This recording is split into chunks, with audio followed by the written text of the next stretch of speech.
საღამო მშვიდობის უყურებთ კურიერს 6 საათზე თამთა გაზაშვილთან ერთად. საქართველოს რეგიონული განვითარების მინისტრის თანამდებობას გრიგოლ ლილუაშვილის ნაცვლად კახაბერ გულედანი დაიკავებს. ამის შესახებ პრემიერ-მინისტრმა ბრიფინგზე განაცხადა. ირაკლი კობახიძის თქმით, გრიგოლ ლილუაშვილთან კონსულტაციების შედეგად გაირკვა, რომ არსებობდა განსხვავებული მიდგომები სამინისტროს საქმიანობის პრინციპებთან, მათ შორის სამინისტროში გასატარებელ საკადრო პოლიტიკასთან დაკავშირებით. რაც შეეხება კახა გულედანს, ის დღემდე თბილისის მერის მოადგილის თანამდებობას იკავებდა. მარიამ კოპალეიშვილი განაგრძობს თემაზე საუბარს. კახა გულედანი დღეს ვაკანტურ თანამდებობაზე ოფიციალურად წარადგინა. საქართველოს პრემიერ-მინისტრმა ირაკლი კობახიძემ ისაუბრა, რომ ის დაიკავებს სწორედ აღნიშნულ თანამდებობას გრიგოლ ლილუაშვილის ნაცვლად. ამასთან დაკავშირებითაც ჟურნალისტებს დამატებით განუმარტა ირაკლი კობახიძემ. მან თქვა, რომ გრიგოლ ლილუაშვილს ჰქონდა განსხვავებული აზრი სამინისტროს ფუნქციონირებასთან დაკავშირებით, ასევე მისი აზრი განსხვავებული იყო მოადგილეების დანიშვნის ნაწილში. შესაბამისად, ისინი ჯანსაღი დისკუსიის შემდეგ, როგორც ამას ირაკლი კობახიძე ამბობს, მივიდნენ იმ გადაწყვეტილებამდე ერთობლივად, რომ ვაკანტურ პოსტს დაიკავებს სწორედ კახა გულედანი. ირაკლი კობახიძემ ასევე დღეს ისაუბრა მის გამოცდილებასთან დაკავშირებით, მათ შორის ინფრასტრუქტურის სამინისტროში მინისტრის მოადგილის პოზიციაზე და ასევე შემდგომ უკვე თბილისის მერიაში, ასევე დღევანდელ ბრიფინგზე ისაუბრა ახლად წარდგენილმა კანდიდატმა და ირაკლი კობახიძეს გამოცხადებული ნდობისთვის მადლობა გადაუხადა. ასული დღეების განმავლობაში ქონდა კონსულტაციები გრიგოლ ლილუაშვილთან და გაირკვა, რომ ქონდა განსხვავებული მიდგომები სამინისტროს საქმიანობის პრინციპებთან, მათ შორის სამინისტროში გასატარებელ საკადრო პოლიტიკასთან დაკავშირებით. აქედან გამომდინარე მივიღეთ გადაწყვეტილება, რომ ბატონი გრიგოლ ლილუაშვილი აღარ დაიკავებს რეგიონული განვითარების მინისტრის თანამდებობას. ამ გადაწყვეტილებამდე მივედით ჩვენ ერთობლივად. რამდენიმე თემა იყო, ყველაზე მნიშვნელოვანი ალბათ იყო მინისტრის მოადგილეების საკითხი. როგორც მოგეხსენებათ, კანონის თანახმად პრემიერ-მინისტრის მიერ ინიშნება მინისტრის სარგენებით მინისტრის მოადგილეები. აქ იყო განსხვავებული შეხედულებები, აქ საქმე არ ეხებოდა მხოლოდ პერსონებს, იყო განსხვავებული შეხედულებები, რომლებიც არსებითად დაკავშირებული იყო კონკრეტული კადრების მიერ სამინისტროს ფუნქციების ამა თუ იმ ფორმით შესრულებასთან. ეს ძალიან ზოგადად რომ გითხრათ, დანარჩენი არის რა თქმა უნდა ერთგვარში და სამსახურში. საქართველოს რეგიონული განვითარების მინისტრად დაინიშნება ბატონი კახაბერ გულედანი. კახა გულედანს აქვს მართვის და რეგიონულ საკითხებზე მუშაობის ძალიან ფართო გამოცდილება. წლების განმავლობაში ის მუშაობდა ჯერ კერძო სექტორში 2016-17 წლებში. ის იკავებდა საქართველოს რეგიონული განვითარებისა და ინფრასტრუქტურის მინისტრის მოადგილის თანამდებობას.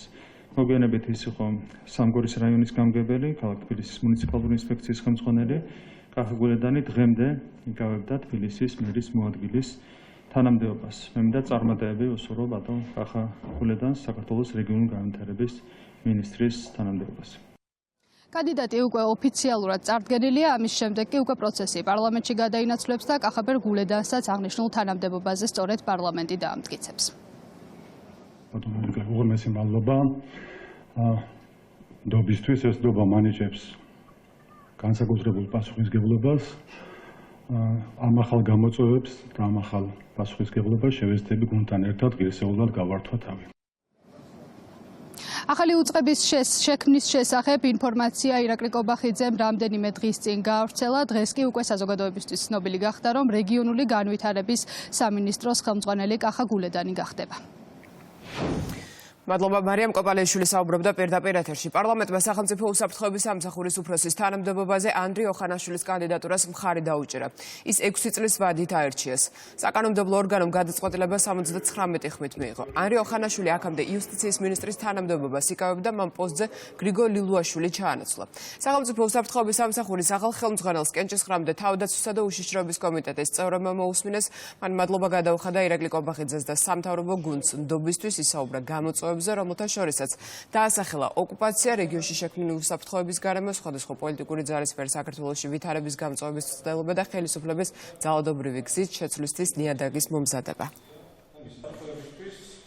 ჩვენი სახელმწიფოს უსაფრთხოების დაცვის კონტექსტში საუბრისას ხედელობაში მისაღები არაერთი ფაქტორი, მათ შორის რეგიონში არსებული ვითარება და მსოფლიოში მიმდინარე შეიარაღებული დაპირისპირებები. საქართველოს სახელმწიფო უსაფრთხოებისთვის მთავარ გამოწვევას კვლავ განეკუთვნება რუსეთის ფედერაციის მიერ აფხაზეთის ავტონომიური რესპუბლიკისა და ცხინვალის რეგიონის ოკუპაცია და მისი თამდევი პროცესები. მნიშვნელოვანია ჩვენს პარტნიორებთან გაგრძელდეს აქტიური მუშაობა საქართველოს ტერიტორიების ოკუპაციიდან მომდინარე საფრთხეებისგან თავის დასაცავად და საქართველოს ოკუპირებულ ტერიტორიებზე და საოკუპაციო ხაზის მახლობლად მცხოვრები ადამიანების უფლებების დასაცავად. გამოწვევებს განეკუთვნება აგრეთვე სხვადასხვა ძალის მიერ საქართველოში პოლიტიკური ვითარების გამწვავება და ხელისუფლების ძალადობრივი გზით შეცვლისთვის ნიადაგის მომზადება. კონტრდაზვერვითი საქმიანობის ფარგლებში გამოვლინდა,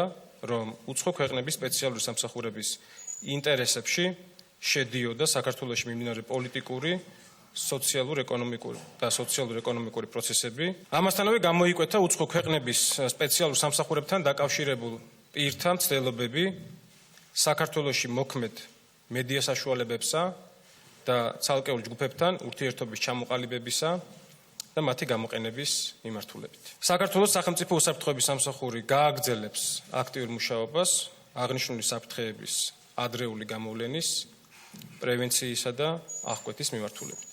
საყურადღებოა საქართველოს წინააღმდეგ მიმართული ჰიბრიდული საფრთხეების საკითხი. ამის ერთ-ერთი მაგალითია სხვადასხვა უცხოური ძალისა და მათთან დაკავშირებული კერძო პირების მიერ საინფორმაციო ომის ფარგლებში წარმოებული კამპანიის შედეგად ევროკავშირში საქართველოს ინტეგრაციის პროცესის შეფერხებისა და ჩვენს პარტნიორებთან ურთიერთობების დაზიანების მცდელობები. სახელმწიფო უსაფრთხოების სამსახური თავისი უფლებამოსილების ფარგლებში აქტიურად გააგრძელებს ამ დანაშაულებებზე რეაგირებასა და სხვა სახის ჰიბრიდულ საფრთხეებზე sapasukho ღონისძიებების გატარებას. საქართველოს სახელმწიფო უსაფრთხოების სამსახური აქტიურად იმუშავებს აგრეთვე კონტრტერორისტული მიმართულებით. ერთ-ერთი მნიშვნელოვანი და საკვანძო მიმართულებაა კორუფციის წინააღმდეგ ბრძოლა. სამსახური გააგრძელებს ამ მიმართულებით აქტიურ მუშაობასა და სათანადო ღონისძიებების განხორციელებას. პრემიერ-მინისტრმა ისაუბრა იმ კრიტერიუმებზე, რომლითაც სახელმწიფო უსაფრთხოების სამსახურის ახალი ხელმძღვანელის პოსტზე ანრი ოხანაშვილის კანდიდატურა შეარჩიეს. ირაკლი კობახიძის განცხადებით, მთავარი კრიტერიუმი იყო კომპეტენცია და კეთილსინდისიერება, აღნიშნა, რომ მას მრავალმხრივი გამოცდილება აქვს. ზოგადი კრიტერიუმი ყოველთვის არის პირველ რიგში კომპეტენცია და მეორე არის კეთილსინდისიერება და ამ კუთხით ორივე კუთხით ანდრე ოხანაშვილი არის აბსოლუტურად გამორჩეული. ეს არის ძალიან კომპეტენტური, მას აქვს ძალიან დიდი გამოცდილება და მრავალმხრივი და მრავალფეროვანი გამოცდილება და ეს არის უაღრესად კეთილსინდისიერი ადამიანი და ეს კრიტერიუმი განსაკუთრებით მნიშვნელოვანია, რა თქმა უნდა, სახელმწიფო უსაფრთხოების სამსახურში. არა მარტო კარგი კანდიდატია და ძალიან კარგი კანდიდატია ანდრე ოხანაშვილი ამ თანამდებობისთვის, არამედ ის არის ყველაზე მეტად შესატყვისი, ვინც კი მახსენდება, ყველაზე მეტად შესატყვისი კანდიდატი ამ თანამდებობისთვის, გამომდინარე მისი გამორჩეული კომპეტენციიდან და მისი გამორჩეული კეთილსინდისიერებიდან. მე მინდა მას წარმატებები ვუსურვო შემდეგი 6 წლის განმავლობაში. დღეს გახდება ცნობილი, ვინ შეცვლის თორნიკე რიჟვაძეს. როგორც პრემიერ-მინისტრის განმოვისმინეთ, ახალ კანდიდატურას პრეზიდენტთან ერთად დიდი ალბათობით დღეს წარადგენს. აჭარის მთავრობის თავმჯდომარემ თანამდებობა დატოვა, მან განცხადება სოციალურ ქსელში გამოაქვეყნა, მე-7 წელია ვიკავებ აღნიშნულ პოზიციას, დროა სიახლის და მინდა წარმატება ვუსურვო მომავალ თავმჯდომარეს, მინდა მადლობა გადაუხადო ბატონბიძინა ივანიშვილს შესაძლებლობისთვის მემსახურე ჩემი კუთხისთვის. მადლობა ირაკლი კობახიძეს და მიხეილ ყაველაშვილს მთავრობის თავმჯდომარეობის პერიოდში გაწეული მხარდაჭერისთვის. განსაკუთრებული მადლობა აჭარის მოსახლეობას გამოცხადებული ნდობისთვის. ვრჩები ქართული ოცნების ერთგულ ჯარისკაცად და დარწმუნებული ვარ, არაერთი დიდი გამარჯვება გველის წინ, წერს თორნიკე რიჟვაძე. ჩვენ გვექნება ყველაფერთან დაკავშირებით კონსულტაციები, მე გუშინაც მქონდა საუბარი თორნიკე რიჟვაძესთან, მან მიიღო ეს გადაწყვეტილება, მე მას მინდა მადლობა გადავუხადო, ბევრი რამ გაკეთდა აჭარაში გასული წლების განმავლობაში და მას ამისათვის ძალიან დიდი მადლობა მინდა გადავუხადო.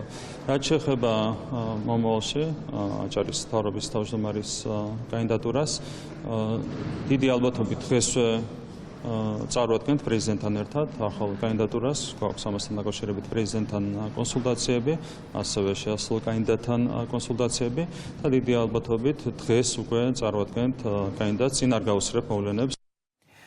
პრემიერ-მინისტრი იუსტიციის უმაღლესი საბჭოს წევრებს და უზენაესი სასამართლოს მოსამართლეებს შეხვდა. ირაკლი კობახიძის თქმით, ისაუბრეს ყველა იმ საკითხთან დაკავშირებით, რომელიც უკავშირდება სასამართლო სისტემის ფუნქციონირებას და დამოუკიდებლობას. მისივე თქმით, წლების განმავლობაში ჰქონდა ადგილი მართლმსაჯულების სისტემაში უხეში ჩარევის მცდელობებს. მუდმივი და სტაბილური წინსვლის პროგრესის და ფუნდამენტური გაჯანსაღების მიუხედავად ჩვენ ხედავდით გამოდიებულ თავდასხმას სასამართლო სისტემაზე, სასამართლოს დამოუკიდებლობაზე, უფრო კონკრეტულად, მათ შორის ჩვენ ხედავდით საბჭოური მეთოდების გამოყენებით სასამართლო სისტემის ბრენდირების მცდელობას. ჩვენ ხედავდით პირდაპირ უხეში ჩარევის მცდელობას სასამართლო დამოუკიდებლობაში მთელი ამ წლების განმავლობაში. ძალიან კარგად გვახსოვს ყველას რამდენიმე გახმაურებული შემთხვევა, მაგალითად მოსამართლე ჩხიკვაძის საქმე. როდესაც კონკრეტულ მოსამართლეს მოსთხოვეს ანგარიში კონკრეტულ საქმეზე. ეს არის ქმედება, რომელსაც პირდაპირ გრძელავს საქართველოს კონსტიტუცია, თუმცა გახსოვთ, რომ კონკრეტული საელჩო წარმომადგენელი მივიდა მოსამართლესთან და მას მოსთხოვა კონკრეტულ საქმესთან დაკავშირებით ანგარიში. საუბარია ამერიკის შეერთებული შტატების ყოფილი ადმინისტრაციის წარმომადგენელზე. დღეს ადვილია უფრო ამ თემაზე საუბარი, გამომდინარე იქიდან, რომ ჩვენ საუბრობთ ყოფილ ადმინისტრაციაზე, რომელსაც დღეს უკვე ამერიკის შეერთებული შტატების ხელისუფლება, მოქმედი ხელისუფლება აკრიტიკებს პირველ რიგში სწორედ დემოკრატიის მიმართულებით და სხვა სახელმწიფოების სუვერენიტეტის მიმართულებით არასწორ და უხეშ ქმედებებში. რეალურად ამას ხედავდით ჩვენი ქვეყნის მაგალითზე. მოსამართლეს ერთგვარი სანქცია დააკისრეს, მას ვიზიტი გაუქმეს. ეს თავისთავად საინტერესოა, რომ ვიზიტი ერთგვარი აღიარება იყოს ყველაფერის, ვიზიტები განიხილება როგორც ზემოქმედების ინსტრუმენტი მოსამართლეების მიმართ. ჩვენ ვერავის მივცემთ იმის საშუალებას, რომ ასე უხეშად სცადონ შეჭრა ქართული მართლმსაჯულების დამოუკიდებლობაში. ქართული სასამართლო უნდა იყოს დამოუკიდებელი, არის დამოუკიდებელი და აუცილებლად იქნება მომავალშიც დამოუკიდებელი. ასევე, სელექციური პრივილეგიები. იცით, როგორი პრაქტიკა იყო დანერგილი 20-25 მოსამართლე, ერთი და იგივე მოსამართლეები სარგებლობდნენ კონკრეტული პრივილეგიებით, რატომღაც მაინც და მაინც ამ მოსამართლეებს ან ყოველ შემთხვევაში მათ ნაწილს გამოქონდა უცნაური გადაწყვეტილებები. ეს პრაქტიკაც არის კატეგორიულად მიუღებელი, აქაც აშკარად ჩანდა, რომ კონკრეტული პრაქტიკა გამოიყენებოდა სასამართლოს დამოუკიდებლობის ხელყოფის მცდელობისთვის. ბუნებრივია, ამასაც ჩვენ უნდა დავუპირისპირდეთ. ასევე ჩვენ გვქონდა მაშინ პარლამენტის წევრი ვიყავი, დისკუსიები ეგრეთ წოდებულ ვეთინგთან დაკავშირებით, რომელიც იყო შეფუთული ლამაზი სახელით, კეთილსინდისიერების შემოწმება. სინამდვილეში ჩვენგან მოითხოვდნენ პირდაპირ სასამართლოს დამოუკიდებლობის დათმობას. სამ უცხოელს უნდა გადაეწყვიტა ის თუ ვინ რჩებოდა სასამართლო სისტემაში და უფრო მეტიც შემდეგ ვინ დაინიშნებოდა გათავისუფლებელი მოსამართლის ადგილზე. კონსტიტუციის პრინციპების წინააღმდეგ უნდა მოხდარიყო ეს ყველაფერი.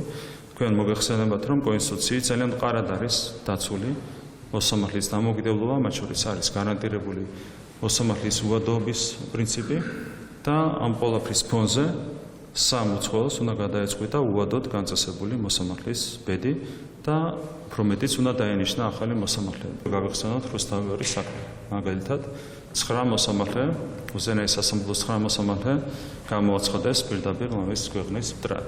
ეს საქმე წავიდა სტრასბურგის სასამართლოში და ყველას გახსოვთ, როგორი გადაწყვეტილება იქნა მიღებული სტრასბურგის სასამართლოს მიერ.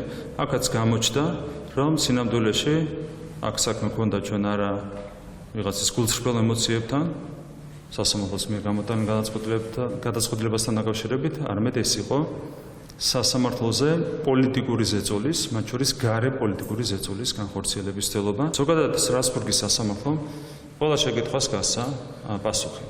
როდესაც საუბარი იყო ხოლმე სასამართლოსთან დაკავშირებით, კრიტიკული განცხადებები, ჩვენ ყოველთვის თხოვდით ხოლმე ყველა შესაბამის სუბიექტს წარმოედგინათ კონკრეტული საქმეები. რასთან დაკავშირებითაც მათ ჰქონდათ კრიტიკული შეხედულებები. ზოგადად საუბარი ჩვენთვის იყო მიუღებელი სასამართლოს შესახებ. არც ერთ ჯერზე მათ არ წარმოუდგენიათ ასეთი საქმეები. უფრო მეტი ჩვენ ვეუბნებოდით, რომ რა თქმა უნდა ნებისმიერ სისტემაში შეიძლება იყოს პრობლემური საქმეები, სადაც ვიღაცა შეიძლება კონდეს იმის განცდა, რომ რაღაც სამართლიანად არ გადაწყდა, ნებისმიერ ქვეყანაში ასეთი რამ ბუნებრივია ხდება. საქართველოსთან დაკავშირებით ვითხოვდით კონკრეტულ საქმეებს არც ერთ ჯერზე, ვერც ერთ ჯერზე.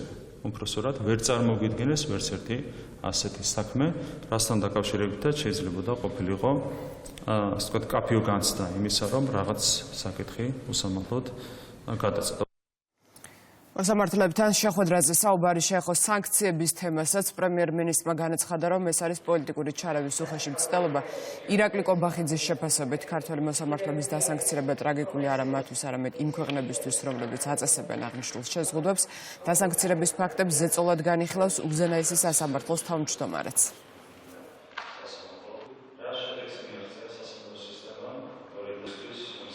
რა თქმა უნდა, სანქციები არის პოლიტიკური ჩარევის ყველაზე უხეში მცდელობა. ბუნებრივია, ამ მცდელობასაც ვერ ექნება ვერავითარი შედეგი, მაგრამ თავისთავად ეს მცდელობა იმსახურებს უკვე ძალიან ღრმა შეშფოთებას. ეს არის ტრაგიკული მოვლენა. არა იმ მოსამართლეებისთვის, რომელთა მიმართაც სანქციები მოქმედებს, არამედ ეს არის ტრაგიკული მოვლენა იმ ქვეყნებისთვის და იმ სუბიექტებისთვის, რომლებიც ასეთ საქმით არიან დაკავებული. ბოლო ასეთი შემთხვევა ჰქონდა ჩვენ დიდი ბრიტანეთის შემთხვევაში, როგორც მოგეხსენებათ, ისინი შეეხნენ ორ მოსამართლეს. ეს არის აბსოლუტურად ტრაგიკული მოვლენა. თქვენ ძალიან კარგად მოგეხსენებათ, ვინ იყო ჯონ ლოკი, ცნობილი ინგლისელი მოაზროვნე, განმანათლებელი და ეს იყო ერთ-ერთი, ვინც საფუძველი ჩაუყარა სამართლებრივ აზროვნებას ინგლისში და შესაბამისად ბრიტანეთშიც. და ჯონ ლოკის ქვეყანაში დღეს გვეუბნებიან, რომ არსებობს გონივრული ეჭვი, ციტირებ, გონივრული ეჭვი, რომ კონკრეტული მოსამართლეები გარეული იყვნენ კორუფციულ გარიგებებში. არავითარი კონკრეტიკა და კონკრეტიკას რო თავი დავანებოთ, საუბარია გონივრულ ეჭვზე.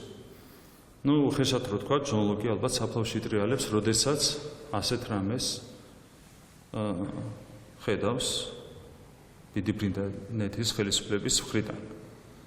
თქვენ მოგეხსენებათ, სანქციები პრაქტიკულად თავისი არსით, ეს კონკრეტული სანქციები უთანაბრდება სისხლის სამართლებრივი საშიშროს. ანუ შეზღუდების ხარისხი არის იმდენად მაღალი, რომ სტრასბურგის სასამართლოს პრაქტიკის მიხედვითაც რომ ვიშელოთ, გაუთანაბრდება ეს სანქციები სისხლის სამართლებრივ საშიშროს. და თქვენ კარგად მოგეხსენებათ, რა სტანდარტი მოქმედებს ასეთი ტიპის სანქციების შეფარდების დროს. და გვეუბნებიან, რომ გონივრული ეჭვი ყოფილა საკმარისი და ყოველგვარი კონკრეტიკის გარეშე საუბარი კორუფციულ გარიგებებზე ყოფილა საკმარისი იმისათვის, რომ ასეთი ტიპის სანქციები დააწესოს უცხო ქვეყნის ხელისუფლებამ ქართველი მოსამართლეების მიმართ. მართლა ტრაგიკულია ეს მოვლენა, სხვა შეფასებას უბრალოდ ეს ყველაფერი არ იმსახურებს. მანამდე იყო ამერიკის შეერთებული შტატების წინა ადმინისტრაციის სანქციები, სავიზო შეზღუდვები.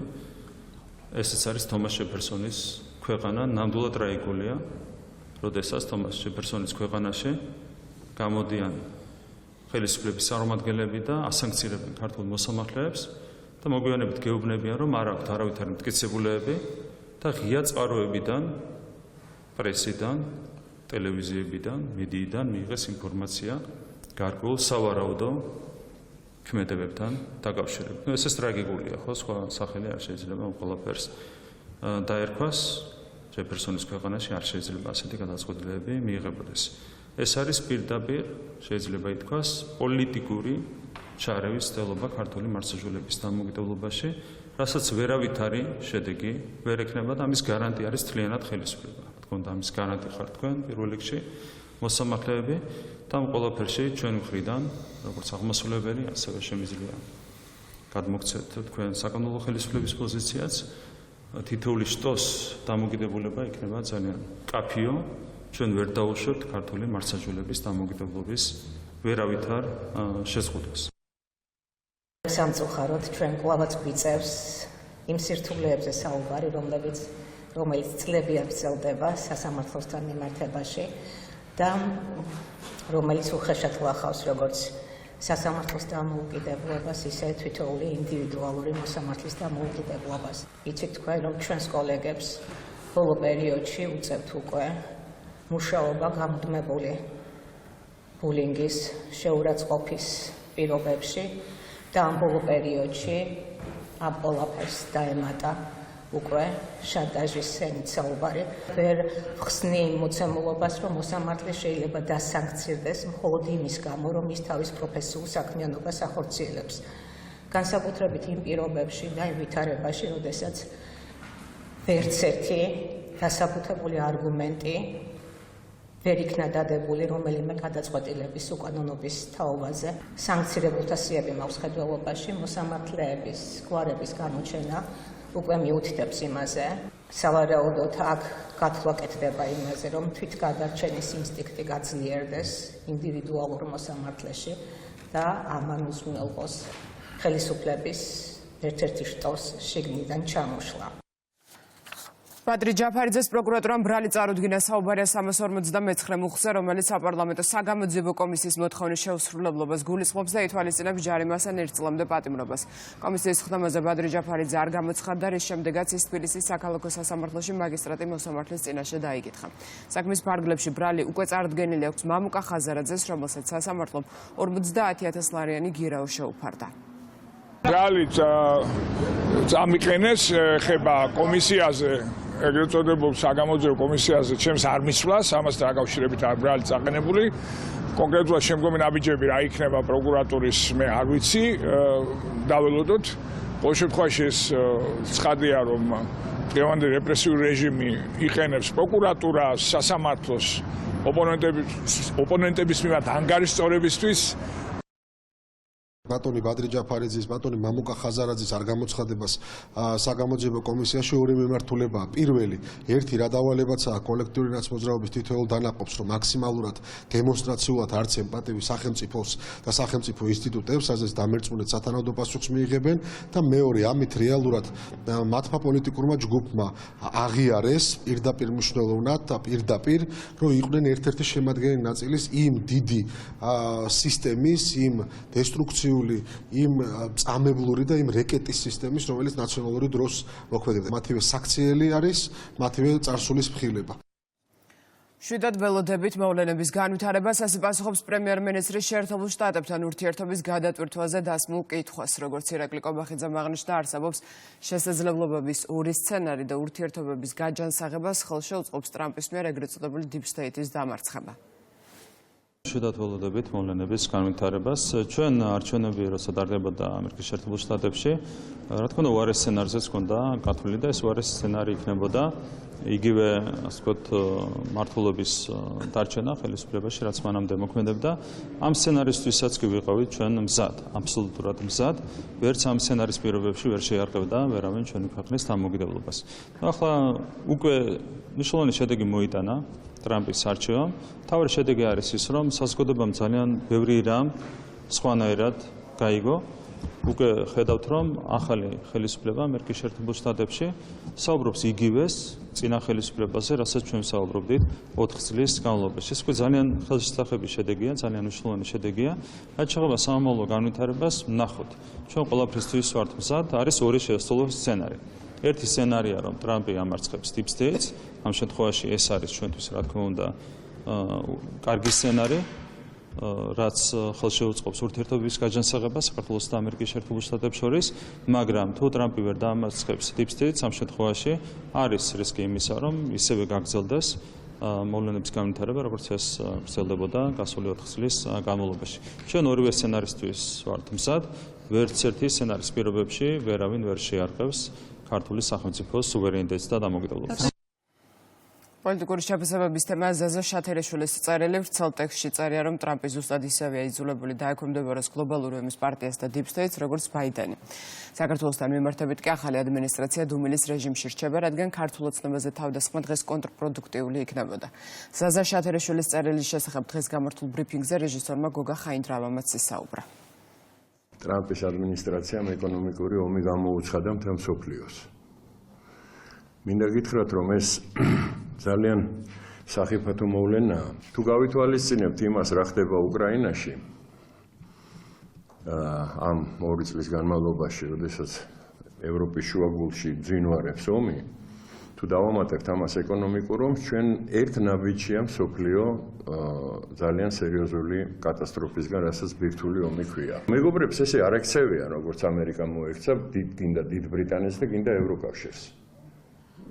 არანაირი მეგობრობა ქვეყნებს შორის არ არსებობს. ეს არის დიდი ტყვილი, ეს არის იმისი მაკეინის და აკერმანის ეს საწამლავი. ვინ არის ჩვენი მეგობარი? ხაცკა არის ჩვენი მეგობარი ესტონეთის საგარეო საქმეთა მინისტრი, რომელმაც გუშინ წინ განაცხადა, რომ უნდა მოვითხოვოთ, რომ ვიზა ლიბერალიზაცია შეუჩერონ საქართველოს და ვითომ ბიძინა ივანიშვილს სჯიან ამით. შემსრულებლები დავალების აი ამ deep state-ს რო ეძახიან, ხო, ვითომ ჩვენ გვაბრალებდნენ რაღაცა მოვიგონეთ ჩვენ ომის პარტია. აგერ თუ მოვიგონეთ ომი, თელ ომს სოფლიოს გამოუცხადეს ეკონომიკური ომი. რა გინდათ მითხრათ, რომ ეს ტრამპმა მარტომ გადაწყვიტა, რომ ეს 79 ქვეყანას ტარიფები დაადოს? ამას ვინ დაიჯერებს? ისევე როგორც ბაიდენი მართავდა ამერიკის შეერთებულ შტატებს, რომელსაც საკუთარი ცოლის სახელი აღარ ახსოვდა. ქართული ოცნება საფრანგეთის ელჩს აკრიტიკებს, მიზეზი გახდა შერას გასრის პოზიცია, რომელიც საელჩომ სოციალურ ქსელში გამოაქვეყნა. ტექსტში წერია, რომ უნდა შეწყდეს რეპრესიები და გათავისუფლდნენ უსამართლოდ დაკავებული პატიმრები. დიპლომატის განცხადება ქვეყნის შიდა საქმეებში ჩარევის მცდელობებს შეფასდა ქართულ ოცნებაში, სადაც ელჩს ლეპენის წინააღმდეგ მიმდინარე საქმეზე მსოფლიო ლიდერების კრიტიკა შეახსენეს. საფრანგეთის ელჩმა უნდა მიხედოს პირველ რიგში თავის ქვეყანას. თქვენ ხედავთ რა ხდება საფრანგეთში, ხო? არის ერთ-ერთი საპრეზიდენტო კანდიდატი, რომელსაც აქვს გამარჯვების სერიოზული შანსები და მას აღუკვეთეს არჩევნებში მონაწილეობა. და ამ დროს ჩვენთან მიმართებით აქვთ შენიშვნები ისეთ საკითხებზე, რაც საერთოდ არავითარ შენიშვნას არ ემსახურებს. თვითონ საკუთარ საქმეებს მიხედვით ჩვენ არ ვაკეთებთ ხოლმე განცხადებებს იმის შესახებ თუ რა ხდება საფრანგეთში. ყველამ უნდა პატივისცეს სხვა ქვეყნის სუვერენიტეტს და დამოუკიდებლობას, არავინ არ უნდა ჩაერიოს სხვა ქვეყნის საქმეებში. მით უმეტეს, როდესაც ამას აკეთებს დიპლომატი ელჩი, ეს არის ვენის კონვენციის პირდაპირი დარღვევა. საფრანგეთში ასამართლებენ პოლიტიკურ ოპონენტებს, 60% ითხოვს პრეზიდენტის გადადგომას, 50% სურს ახალი საპარლამენტო არჩევნები. ამის ფონდ საფრანგეთის ელჩის მხრიდან საუბარი თავდასხმა ქართულ მართლმსაჯულებაზე და საუბარი თითქოს რაღაც კრიზისი იყოს პოლიტიკური, უბრალოდ არასერიოზული არის. სამწუხაროდ ეს რაღაცნაირად აქციეს უსტანდარტო სტანდარტად, რომ ყველა ვისაც არ ეზარება დიპლომატიური მისიებიდან, რატომღაც ფიქრობს, რომ არის თავისუფალი ჩაერიოს საქართველოს შიდა საქმეებში. დონალდ ტრამპი მარინ ლეპენის გათავისუფლებას ითხოვს. შტატების პრეზიდენტმა ფრანგი ულტრამემარჯვენე ლიდერის გასამართლებას კუდიანებზე ნადირობა უწოდა. განცხადება ტრამპმა საკუთარ სოციალურ გვერდზე გავრცელა. კიდევ ერთი მაგალითი თუ როგორ იყენებენ ევროპელი მემარცხენეები კანონს, რათა სიტყვის თავისუფლება ჩაახშო და პოლიტიკური ოპონენტი ცენზურას დაუქვემდებარონ. ამჯერად კი იმდენად შორს წავიდნენ, რომ ეს მოწინააღმდეგე ციხეში ჩასვეს. ეს იგივე სცენარია, რომელიც ჩემს წინააღმდეგ გიჟების და ლუზერების ჯგუფმა გამოიყენა, განაცხადა დონალდ ტრამპმა. მისივე თქმით, ლეპენის წინააღმდეგ საქმე მაშინ დაიწყო, როდესაც მან პოლიტიკაში დიდ წარმატებას მიაღწია. ეს ყველაფერი საზიანო საფრანგეთისთვის და დიდებული ფრანგი ხალხისთვის. გაათავისუფლეთ მარინ ლეპენი, დაწერა ამერიკის პრეზიდენტმა. ქართულმა ოცნებამ პარლამენტის ახალი რეგლამენტი დააინიცირა. შალო პაპაშვილის განცხადებით ორმაგდება ანგარიშ ვალდებული პირების ინტერპელაციების რაოდენობა და დანიშნულებას კარგავს მინისტრის საათი. ინტერპელაციის დღე იქნება პლენარული სხდომის ყოველ კვირას. პროექტი განსახილველად ბიუროზე ორშაბათს გავა. ახალი რეგლამენტი ძალაში ივლისიდან შევა.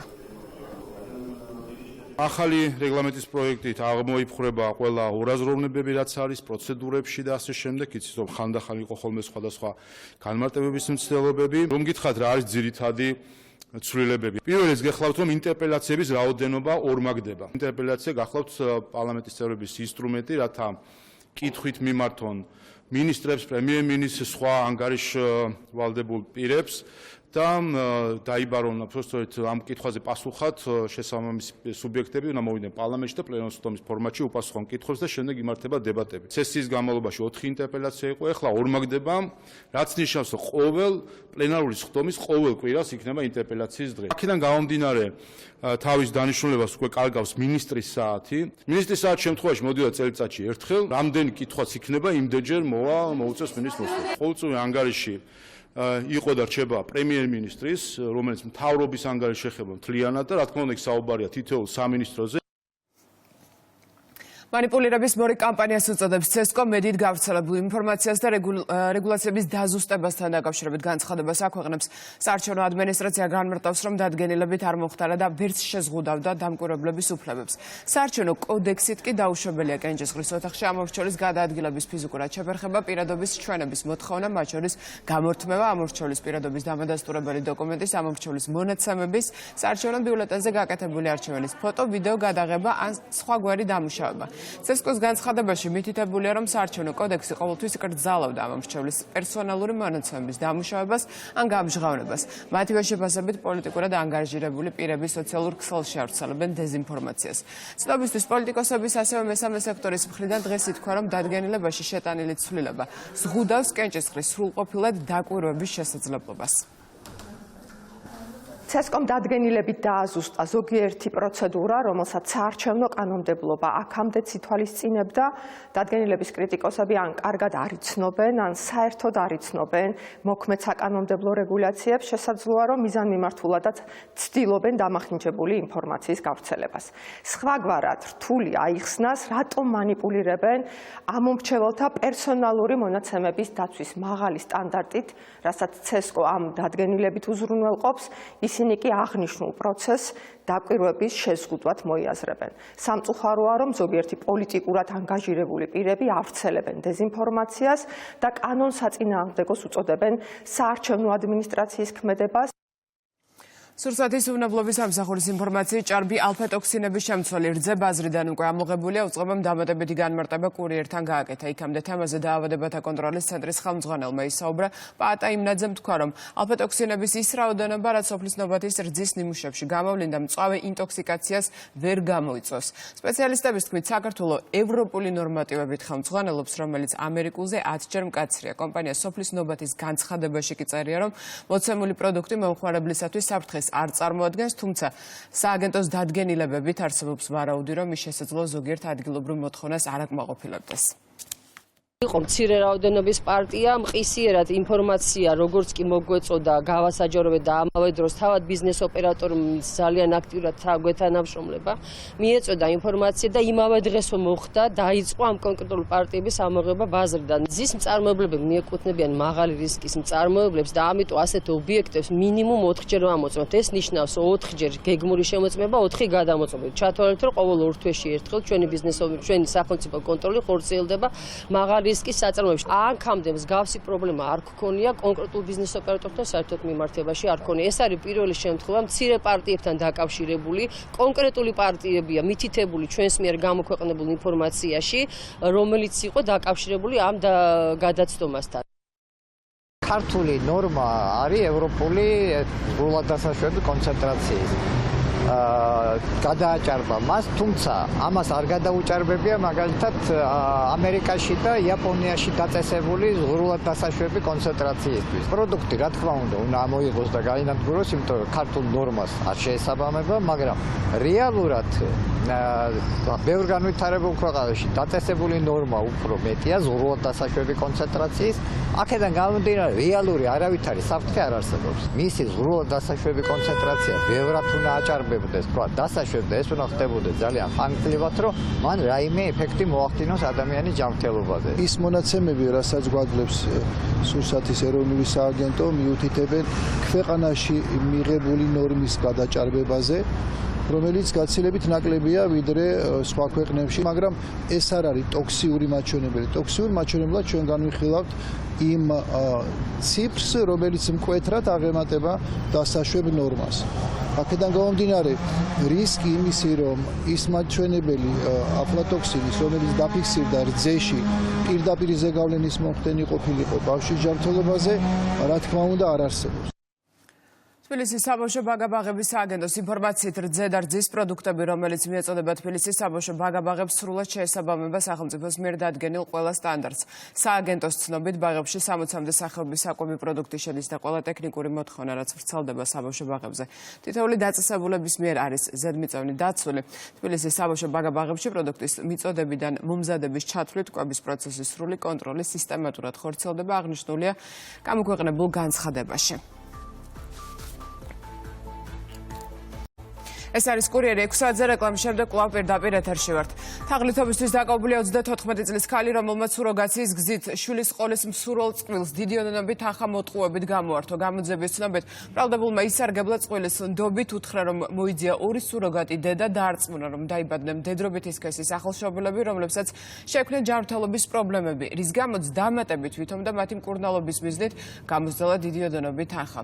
ზარალმა ჯამში 310,000 ლარი და 15,000 დოლარი შეადგინა.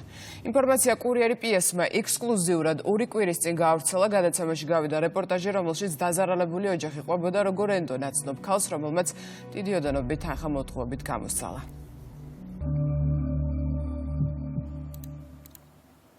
წინასწარი პატიმრობა შეეფარდა იმ 13 პირს, ვინც შინაგან საქმეთა სამინისტრომ ქურდულ სამყაროსთან კავშირის ბრალდებით დააკავა. დამატებით 2 პოლიციამ ბრალი წარუდგინა, აქედან ერთი ეგრეთ წოდებული კანონიერი ქურდია, ზედმეტსახელად ჭინკა.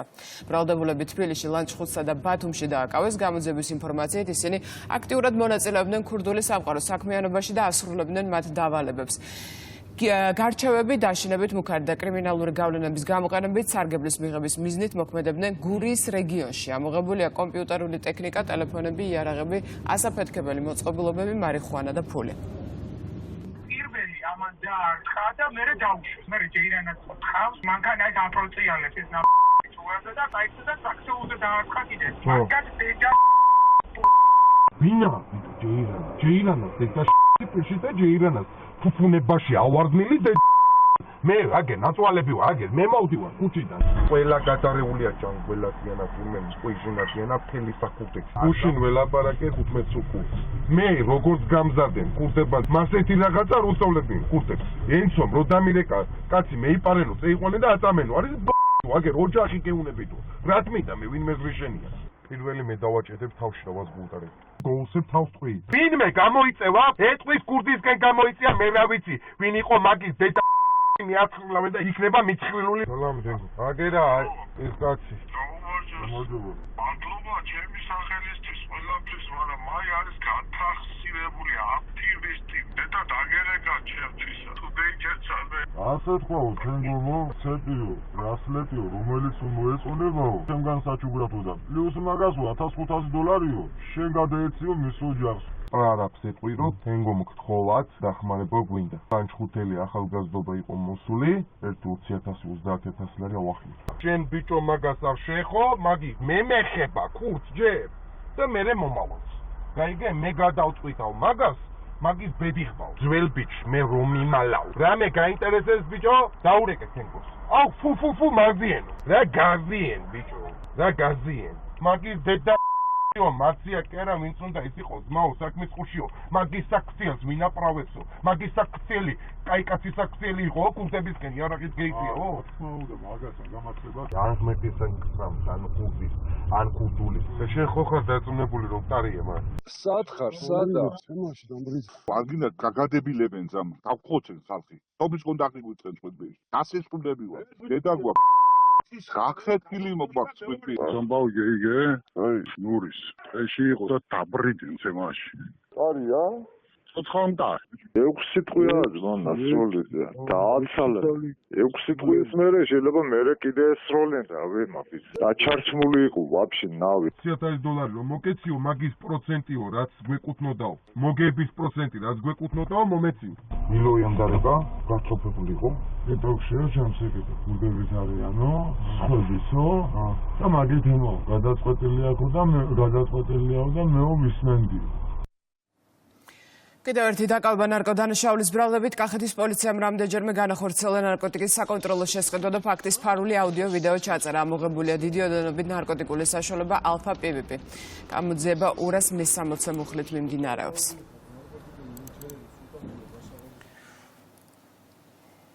უკრაინაში საომარი მოქმედებებია ხარკოვზე ოკუპანტის თავდასხმას 5 ადამიანი ემსხვერპლა დაიჭრა 35 რუსეთის ძალებმა იერიში დრონებით განახორციელეს ხანძარი იყო ქალაქის სხვადასხვა წერტილში.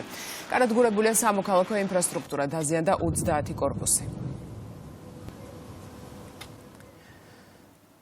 ამერიკის პრეზიდენტი ადასტურებს, რომ რუსეთის წარმომადგენელი შტატებში მოლაპარაკებებისთვის იმყოფება. ტრამპის განცხადებით ევროპას არ გამოვიდა პუტინთან მოლაპარაკება ომის დასრულების მიზნით, სწორედ ამიტომ ახლა ის ყველაფერს გააკეთებს, რომ კონფლიქტი ამერიკის ჩართულობით დასრულდეს.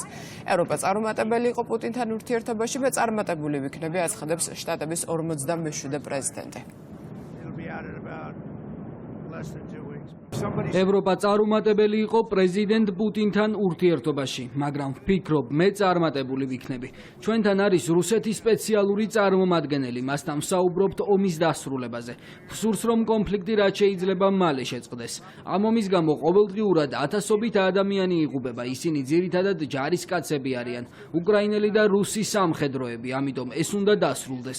ჩვენ წამყვან როლს ვასრულებთ ომის დამთავრების მცდელობაში, ვიტყვი იმას, რომ მხარეებთან მნიშვნელოვანი მოლაპარაკებები და საუბრები მიმდინარეობს. ამერიკის შეერთებული შტატების ვიცე-პრეზიდენტი კი ამბობს, რომ ევროპისთვის ყველაზე დიდი საფრთხე არა ჩინეთი ან რუსეთი, არამედ შიდა პრობლემებია, უფრო კონკრეტულად ესენია მიგრაციის და ეკონომიკური გამოწვევები. ამის შესახებ ჯეიდი ვენსმა Newsmax-თან ინტერვიუში ისაუბრა. მისივე განმარტებით, ევროპის მიგრაციული პოლიტიკა მის კულტურულ საფუძველს ანადგურებს, ეკონომიკური პოლიტიკა კი ნაკლებ კონკურენტული ხდება. ჯეიდი ვენსმა ჟურნალისტთან ფრანგი ოპოზიციონერი ლიდერის განაჩენი და რუმინეთში საპრეზიდენტო არჩევნების შედეგების გაუქმება განიხილა. ევროპელები 100% ჩვენი მეგობრები არიან, თუმცა ეს ურთიერთობა დაძაბული იქნება და გადაიხედება თუ ისინი გააგრძელებენ ოპოზიციის ლიდერების ციხეში გაშვებას და არცემენ პატივს საკუთარ საზღვრებს, აცხადებს ჯეიდი ვენსი.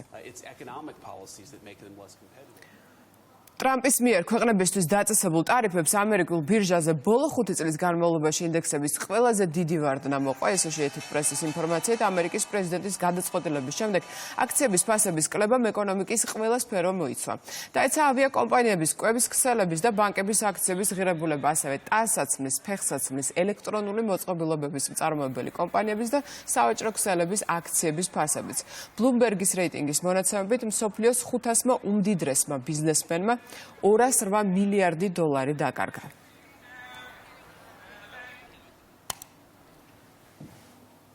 ივლისს საქართველოს თარინგ ჯორჯიას ფარგლებში მსოფლიოს სუპერვარსკვლავს ჯასტინ ტიმბერლეიქს უმასპინძლებს. 10 გრემის ოსკარის ნომინაციის და მილიონობით გაყიდული ალბომის ავტორი ქართველი მსმენელის წინაშე დინამო არენაზე წარდგება. ბილეთების გაყიდა 8 აპრილს 12 საათიდან დაიწყება. დღევანდელ ღონისძიებას უფრო დიდი გამოხმაურება აქვს, ვიდრე წინამორბედ ღონისძიებებს. თუნდაც პირველ სეზონს, როდესაც 6 ღონისძიება ერთად გამოვაცხადეთ სარინგ ჯორჯიას პირველი სეზონიდან. გვახარებს ის, რომ სეგმენტი არის გაზრდილი, იქნება მართლაც გრანდიოზული სანახაობა. პირველი შემთხვევა იქნება, როდესაც მომღერალს მოცეკვავეთა დასიც მოყვება. შესაბამისად, შემიძლია ასევე თამამად თქვა, რომ ეს იქნება კულტურული ღონისძიება არა მარტო საქართველოში, არამედ რეგიონისთვის გამორჩეული. ასეთი იყო კურიერი 6 საათზე დღის ყველა ამბავი ვრცლად შეგიძლიათ ნახოთ რუსთავ ბიორი ჯიზე. ნახვამდის.